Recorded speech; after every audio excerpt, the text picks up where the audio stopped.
Okay, we already talked about our top 12 running backs, but I will say we have some updates here. We are going to have to go through, give you the updated top 12 now that we have some Alvin Kamara news.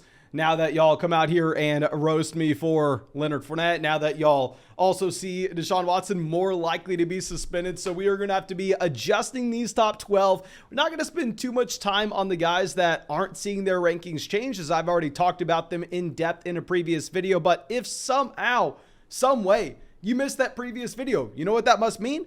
Must mean you're not subscribed to the channel. And what I need to ask from you is, if you want to be a worse fantasy football player this year, if you want to be able to consistently listen to a clown in a suit, make sure you go down there, subscribe to this channel, drop a like as well to support us. And let's go ahead, let's dive into these running back tiers. Jonathan Taylor, Tier 1, nothing to talk about. This is a running back that checks every single box. This is a running back that was the running back 2 overall on a points per game basis last year, only behind Derrick Henry. However, Jonathan Taylor, if you look at his own workload, that production looks sustainable. However, Jonathan Taylor is a running back going into year 3 instead of being 28 years old like Derrick Henry. So Jonathan Taylor, his own tier. Wouldn't be surprised if he's the running back 1 overall this season. And I think we would all probably be surprised if he wasn't a top 5 guy. It's a unique combination of a floor and a ceiling. And dropping down to our second tier, we are going to have Christian McCaffrey leading us off with CMC. He has a ceiling that honestly Jonathan Taylor probably couldn't even reach, but also a floor that is much, much lower. I very rarely, and I repeat, very rarely come out here and say that a single player is more likely to be injured this upcoming season than another. I think 9 times out of 10, if the fantasy football community tries to label someone as an injury-prone player, they're making a mistake. I think that injuries are a small sample occurrence, and players like Keenan Allen will get labeled as injury-prone at the beginning of their careers. Joe Mixon was being talked about as being injury-prone last year for God knows what reason. I think we mainly ignore that. Now, running back 3, I'm getting more and more excited, I want to say, to put Naji Harris here. I know it's surprising, but we're looking at Naji Harris almost in the same light as Jonathan Taylor, a very young running back, a running back that is going to have a workload larger than anyone else's this upcoming season. If you look at the snap rate for Naji Harris, he simply just doesn't come off the football field going into year 2. Yes, it's going to be an offense that doesn't have a great offensive line, but I want to stand by the fact that I think that Ben Roethlisberger was a train wreck last year. I don't think this offense is going to be much worse going into year 2. I wouldn't be surprised if Naji Harris is the running back 2, running back, maybe even the running back 1 overall. Last running back this tier, we are going to have Austin Ekeler. With Ekeler, he plays in a better offense. With Austin Ekeler as a larger role in the receiving game, we know being used as a receiver, those are the most valuable touches you're going to find in your offense.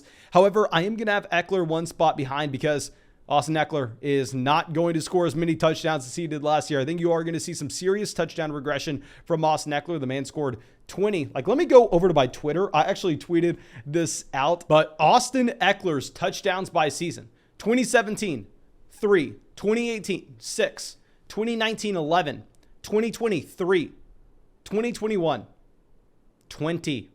One of those is not like the others. Okay, now I'm not saying that Ekeler can't go out there and score double-digit touchdowns again. Probably will, because it's the best offense he's ever played in. I mean, this is a much better offense than when you had Phillip Rivers there. Also, obviously, a different coaching staff, but he's not getting to 20 again. Let's be realistic. Now, let's drop it down to our next tier. Everybody and their mom wants to see Derrick Henry here, but these are rankings for a PPR format, and I'm sorry. I understand Derrick Henry is one of, I don't want to say the best running backs of all time, but one of the most unique running backs of all time with his very particular skill set. I think you can make the argument he is one of the best running backs of all time at doing what he does, and that is pounding down children. We're talking about him in a second. Instead, give me Joe Mixon. Give me the running back 7 from last year with a massively improved offensive line, with a team that can potentially push the pace of play, with a running back that's also 25 years old instead of 28. And on top of that, going to have some usage in the receiving game and a much better offense overall.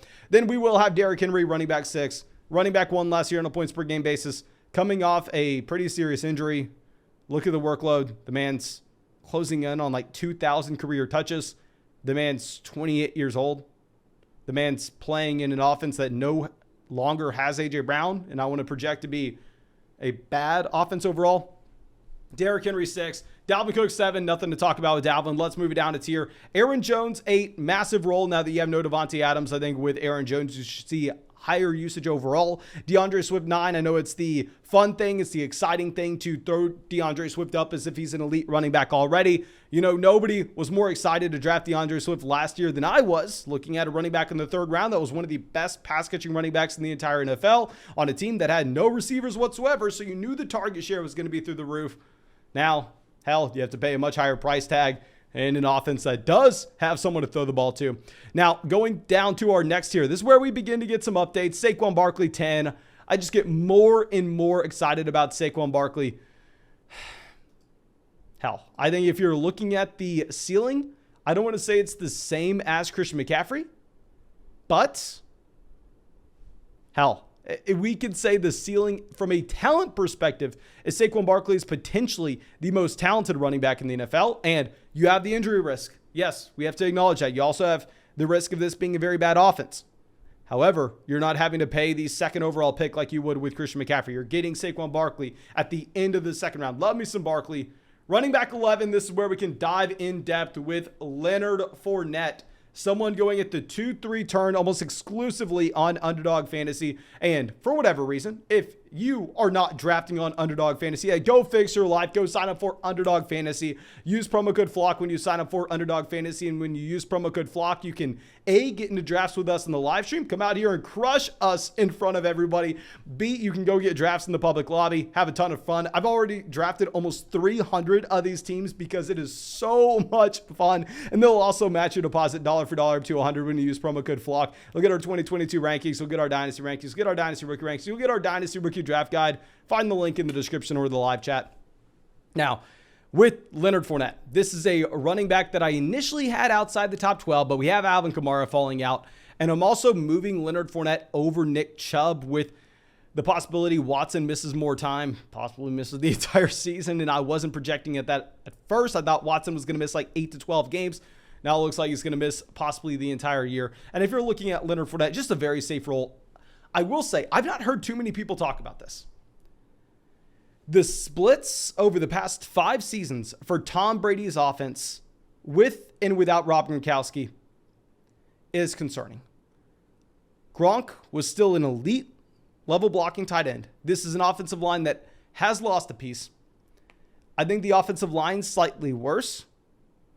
I think the overall run blocking efficiency should be way down with the loss in offensive line, as well as no Rob Gronkowski. And top of this, Tom Brady's another year older. I am concerned that the efficiency for this rushing attack goes down with Leonard Fournette, but this may be offset with a bump in his overall target share, which is crazy to say because you go through and you look at Leonard Fournette last season. Leonard Fournette was one of the best passing down running backs in the entire NFL. This was a running back that dominated with 6 targets a game, almost a 14% team target share. 6 targets a game and almost a 14% team target share for a big-bodied running back like Leonard Fournette and one of the league's best passing offenses overall. That's elite. That's everything that you look for. Now, I think the target share may actually go up this upcoming season with no Godwin at the beginning of the year, with no Rob Gronkowski, with no Antonio Brown. I would not be that surprised if this target share gets closer to what we saw in 2019 with Leonard Fournette. Now, yes, he was in Jacksonville where there was absolutely nobody, but he got to an 18% team target share. Leonard Fournette may be able to offset the lack of rushing efficiency that you have based on the overall offensive environment getting slightly worse with just more usage in the receiving game overall, dependent on the role that Rashad White will play. Rashad White was the best passing down running back in this year's draft class. Rashad White dominated at Arizona State in the passing game in particular, but maybe they ride out Leonard Fournette as a true workhorse running back the last year that they had Brady. So here with Fournette, I still think you can rank him as a top 12. I think there are some bullish signs with Fournette, particularly with the overall production in the offense, as well as the usage in the receiving game. I am concerned the environment's going to be slightly worse than it was last year, though. Nick Chubb at 12. With Chubb at 12, don't need to talk about him. Talked about him in the last video. Let's drop us down a tier. Let's go over running back 13, Javonte Williams. Now, Javonte is a running back that we called a must-avoid RB about a month ago, but that was when he was going in the middle of the second round. Now I'm seeing Javonte Williams fall to the middle of the third. I think this is a much more appealing price tag. With Javonte Williams, oh my gosh, we were a parallel universe away, where this parallel universe, you didn't have Melvin Gordon re-signing. We are a parallel universe away from Javonte Williams being a top 3 running back in fantasy this year. Because we look at the one game that you had with no Melvin Gordon. Javonte Williams came out and had 29.8 points, almost 30 points in that single performance. He had 9 freaking targets. 9 targets, 23 rushing attempts. This is a running back that has it in the range of outcomes to just be a dominant 3-down player. Now, this led to me drafting a ton of Javonte Williams last year whenever his price tag was a lot lower than this. And sadly, it didn't work out. I mean, I drafted a ton of them. I went through and made video after video saying, buy low on Javonte, buy low on Javonte, buy low. They are eventually going to look to him as that 3-down player. They are eventually going to look to him as the player that should get every touch out of this backfield.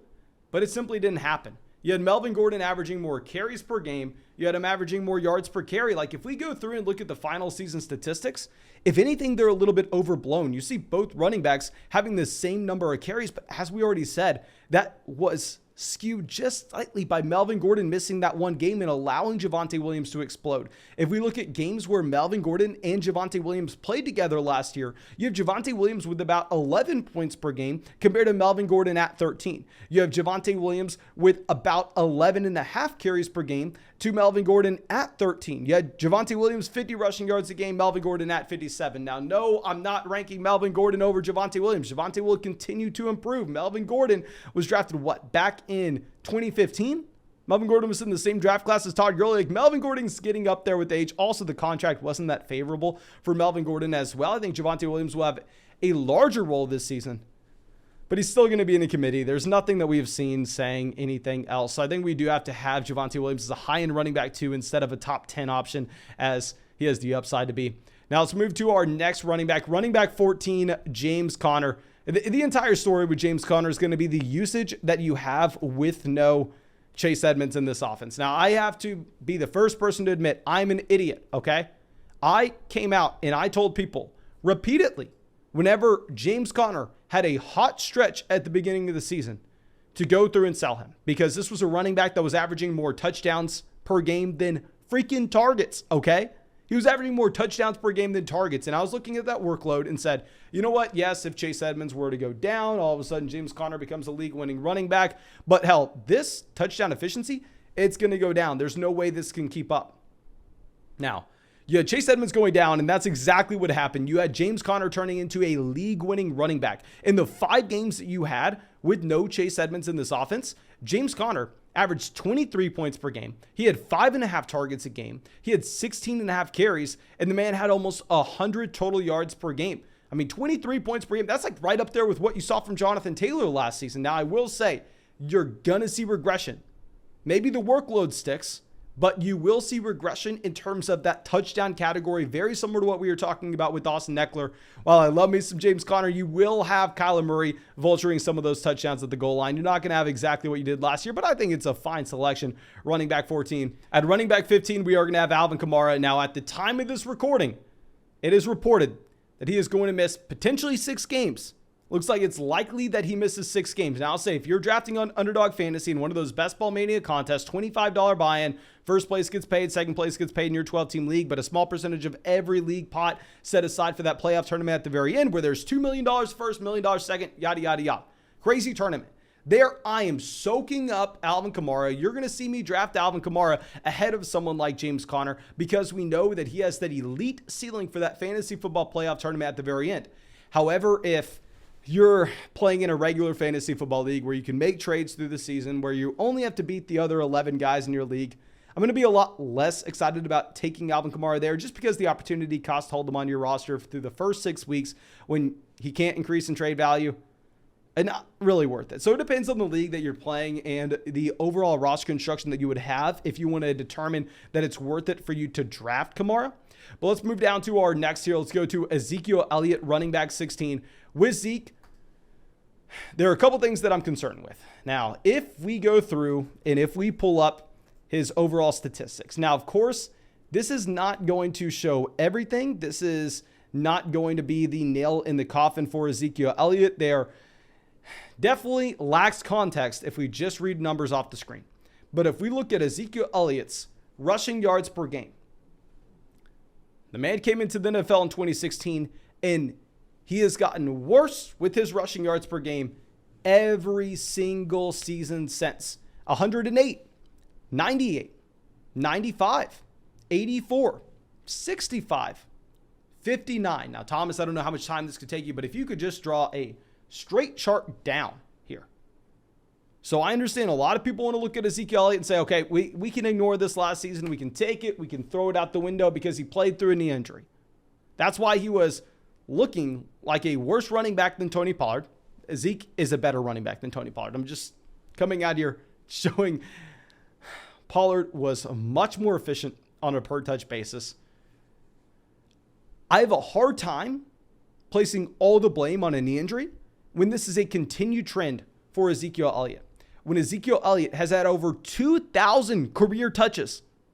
The only other running back in that range is freaking Mark Ingram. I know he's young, but to go through and have like 2,000 career touches, including the playoffs, and to see this consistent fall off in efficiency, it makes sense. Like if 1 + 1 = 2, we should probably not question if it equals 3. Now, next running back, Cam Akers, running back 17. Now, I know with Cam Akers, people are probably surprised to see him here, but I'm more excited. You have Kyron Williams with a broken foot. Kyron Williams is going to miss the majority of camp. I think that does unlock a higher ceiling for Cam Akers if we're talking about his receiving usage in particular. And with Cam Akers, he's a running back that checks every single box. I understand he was very, very inefficient. Very inefficient during that playoff stretch. But they went up against some tough run defenses. And on top of it, the man was 6 months removed from a torn Achilles. Now he's going to have another 6 months to recover. Hell, Kevin Durant did it. Okay? Donta Foreman did it. This isn't 1990. Okay? Running backs can make it back. And if it wasn't for the torn Achilles, hell, Cam Akers last year was being drafted as a top 10 guy. He's being drafted as a top 10 guy last year.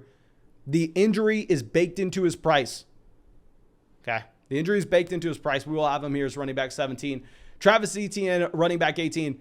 Travis Etienne was one of my most drafted running backs in Dynasty as well as redraft leagues last year. I mean, I was looking at Travis Etienne in the beginning of the 6th round, salivating, going, oh my gosh, what am I missing here? Travis Etienne was an elite pass-catching running back in college. Travis Etienne looks like he's going to be the next DeAndre Swift, the next Aaron Jones, the next Alvin Kamara, the running back that gets every single valuable touch out of his backfield in terms of the targets as well as the red zone usage.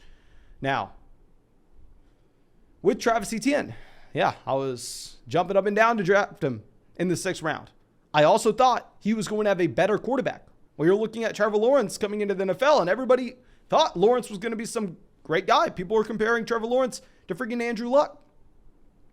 Now, it looks like Lawrence is going to be worse than he was advertised. And now you're telling me instead of getting Travis Etienne in the 6th round, where I loved him, I have to draft Travis Etienne at the 3-4 turn? I'm seeing Travis Etienne sneak in to the back half of round 3. That's where it gets much tougher for me to draft Travis Etienne this year. So I know we've had a lot of questions surrounding Etienne and why I haven't been hyping him up nearly as much as I once did. I think the situation isn't any better, and I think the price is a lot worse, and I've always loved the player. Now, let's move down to our next tier, running back 19. Let's go over to Breece Hall. We already talked about him in a video that just came out, a running back that checks every single box. Looks like he's going to be a historic prospect. I mean, he dominated. He was a true workhorse level running back at Iowa State. He goes to the NFL Combine. He shows that he has 3-down size. On top of that, he shows that he's an elite athlete. The Jets take him in the top half of the 2nd round at pick 36. This is a team that should be a very bad offense overall. However, I am less concerned with how efficient the offense is at the running back position compared to what I will be at wide receiver. I'm going to be a lot more worried about Zach Wilson's inability to be an efficient quarterback for the likes of Garrett Wilson and Elijah Moore than I will be for Breece Hall. I think Breece Hall can overcome it with volume and volume alone. Now, our next running back in this tier, David Montgomery, running back 20, one of my most drafted players on Underdog Fantasy. Like, of course, you should go sign up for an Underdog Fantasy, link in the description. Use promo code FLOCK so you can beat me and take my money on the live stream. But you should also do it so you can go to the public lobby and freaking draft David Montgomery at the end of the 5th round and take the public's money as well. Like, what are y'all doing here with David Montgomery? This is a running back that, yes, I was never really a massive fan of him. I never wanted to be the guy touting David Montgomery. But if we go ahead and look at his 2020 season, this is the type of ceiling he has. The only running backs to outscore David Montgomery on a per-game basis in 2020 were Alvin Kamara, Dalvin Cook, Derrick Henry, Aaron Jones, and James Robinson. He was the running back 6 on a per-game basis. So don't tell me that David Montgomery doesn't have upside. And if we look at Khalil Herbert's role in this offense after he broke out, remember, Herbert broke out and everybody was saying, okay, well, now there's going to be a committee in Chicago. Khalil Herbert, his carries per game, once David Montgomery came back from injury, 4, 1, 4, 4, 1, 0, 2, 2, 4. This isn't a committee.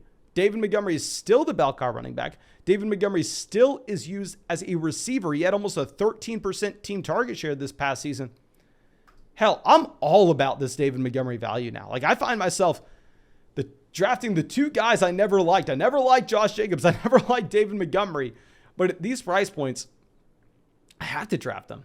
Now, our next running back 21, J.K. Dobbins, the most efficient running back in the NFL 2 years ago as a rookie, which if you're leading the NFL as a rookie in yards per carry, you're probably pretty damn good, especially when you are highly efficient and a mega producer at Ohio State, especially when you're an elite athlete, especially when you go in the 2nd round of the draft. A lot of these boxes are checked for J.K. Dobbins. Now, I will say I'm concerned that Baltimore never plans on using him as a 3-down bell cow because after he broke out as that rookie, you had J.K. Dobbins set up to be that 3-down running back. And what they do?